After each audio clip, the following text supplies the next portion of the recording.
በመጀመሪያ ደረጃ ለመላው የክርስትና እምነት ተከታዮች እንኳን ለጌታችን ለመድኃኒታችን ለኢየሱስ ክርስቶስ የትንሣኤ በዓል አደረሳችሁ ማለት እፈልጋለሁ።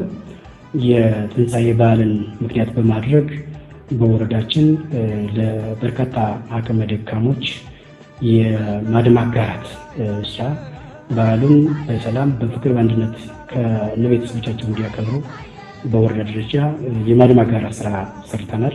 ከዚህ በተጨማሪ ደግሞ በርካታ ቤቶቻቸው የተጎሳቆሉ ወገኖቻችን ነበሩ።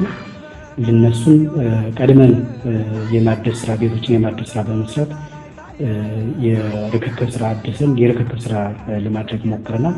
ከዚህ ጋር ተይዞ በዚህ በማዕድ ማጋራቱም በቤት እድሳቱም ድጋፍ ላደረጋችሁ በጎ ፈቃደኛ ባለሀብቶች፣ የወረዳ አመራሮች በተለይ ደግሞ የብልጽግና የሴት ክንፍ ቤተሰቦችና ህብረቶች በራሳቸው አቅም አስተባብረው የቤት እድሳት አድርገው ለአቅመ ደካሞች ያስተላልፉበት ሁኔታ አለ። ይህ ሊበረታታ የሚገባውና አንዱ የፓርቲያችን መለያ ባህሪ የሆነ የፓርቲያችን እሴት የሆነ ሰው ተኮር ነው የሚለውን ነገር በተግባር የምናረጋግጥበት አንዱ ስራችን ነው ማለት ነው። ከዚህ አኳያ ብልጽግና ፓርቲ ሰው ተኮር ነው የሚለውን በተግባር የምናረጋግጥበት ስለሆነ ይህ ተጠናክሮ የሚቀጥል ይሆናል።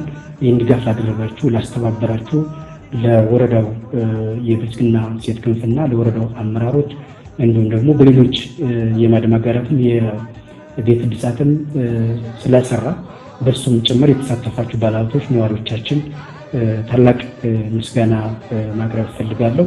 ከዛ ውጭ ግን በዓሉን ስናከብር የተቸገሩትን በመርዳት ያለንን በማካፈል በአብሮነት በአንድነት እንድናከብር መልእክት ለማስተላለፍ ነው። በዓሉ የሰላም፣ የፍቅር፣ የአንድነት፣ የአብሮነት እንዲሆን እመኛለሁ። በድጋሚ መልካም የትንሣኤ በዓል ይሁንላችሁ።